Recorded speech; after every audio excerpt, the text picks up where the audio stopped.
Welcome back to World Crisis Radio. Continuing with the major article by me, Obama is preparing to strike Iran. Obama is preparing to attack Iran.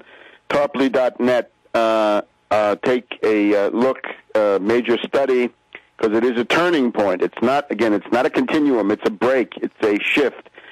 We're just talking about the fact that the retaliation by the Iranians to an attack by Israel or the United States would be this interdiction of the tanker traffic in Hormuz. And ironically, as Vernochet of the Voltaire Network points out, this is exactly what Wall Street and the City of London, to some extent, would like, because it tremendously increases the demand for dollars. And that's the secret of the Kippur War. That's why the whole thing was done. There never was a shortage of oil. There was plenty of oil, but under the cover of these events back in '73, they were able to bid up the price. So when you look, for example, at Energy and Capital, Christian A. DeHamer, he points out the looming Iran war is not priced in to oil right now. So in the middle of this strategy, the question of an Iraqi government is important. In Iraq, remember, the U.S. is attempting to assemble a front which is Arab and Sunni against the Iranians, who are Persian and Shiite.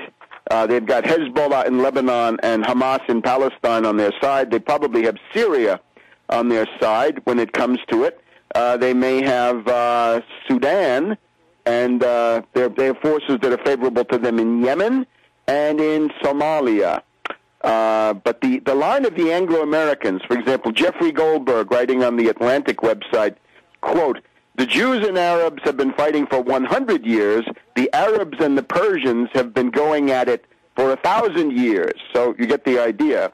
Eclipse the Arab-Israeli dispute with an apocalyptic war between Persians and Arabs. In order to do this, you've got to get a pliable U.S. puppet of the Sunni type. You've got to get Alawi into the government in Iraq, and they're failing to do this. That's why Biden went there. That's why the U.S.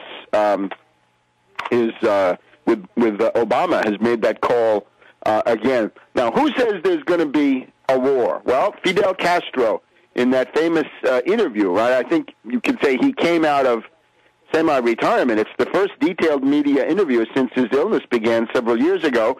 He does talk about North Korea, the DPRK, and the risk of war there. I take the Iran one much more seriously. He says tension between the United States and North Korea and Iran could trigger a global nuclear war. Castro warned that an attack on Iran would be catastrophic for America. The worst for America is the resistance they will face there, which they did not face in Iraq. We also have July 11th, former Prime Minister of Malaysia, Mahathir Mohamad, saying that the United States, it's only a matter of time before the war criminals in Israel and the United States launch another war of aggression once Iran has been weakened by sanctions. We've got Senator Chuck Robb and former NATO Deputy Commander Charles Wald issuing a call. It's an editorial in the Washington Post of July 9th saying sanctions will not work, deterrence will not work, we must prepare military strikes on Tehran's nuclear and supporting military facilities. One of the biggest propaganda pieces is the Weekly Standard, the neocon house organ. The cover story this week, essentially, why Israel should attack Iran. The title is actually, "Should Israel Bomb Iran?" Question mark on the front page, but a few sentences in, you'll see there is no question mark. This is the former CIA agent Royal Mark Gerecht.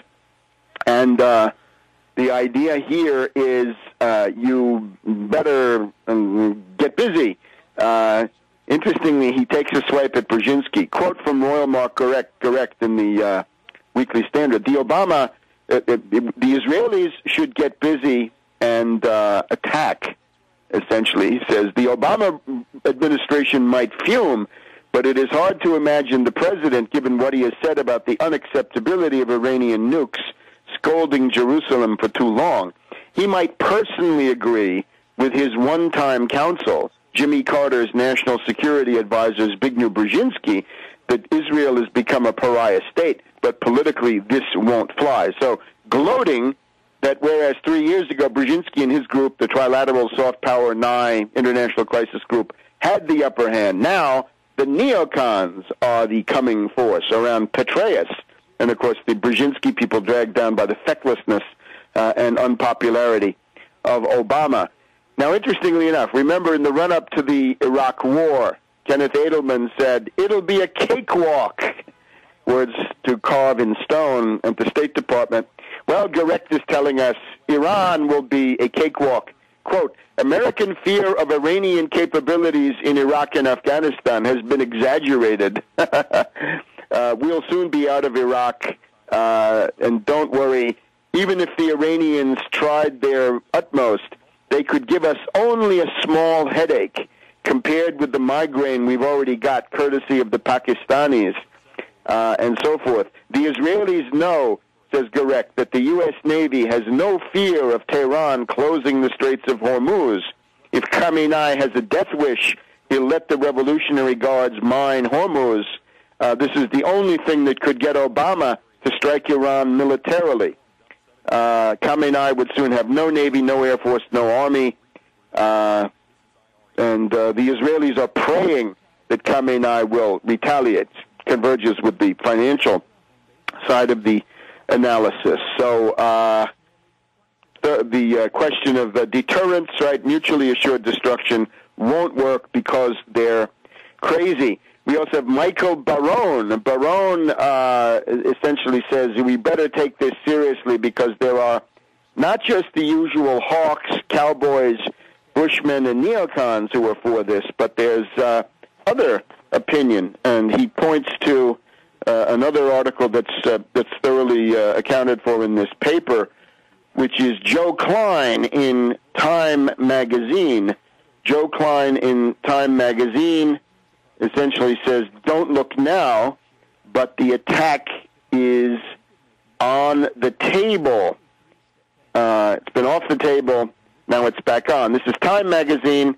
It's the issue dated 26th of July, still on sale. An attack on Iran, back on the table by Joe Klein. Quote, intelligence sources say that the U.S. Army Central Command, and that was Petraeus until a couple of weeks ago, the U.S. Army Central Command, which is in charge of organizing military operations in the Middle East, has made some real progress in planning targeted airstrikes, aided in part by the vastly improved human intelligence operations in the region.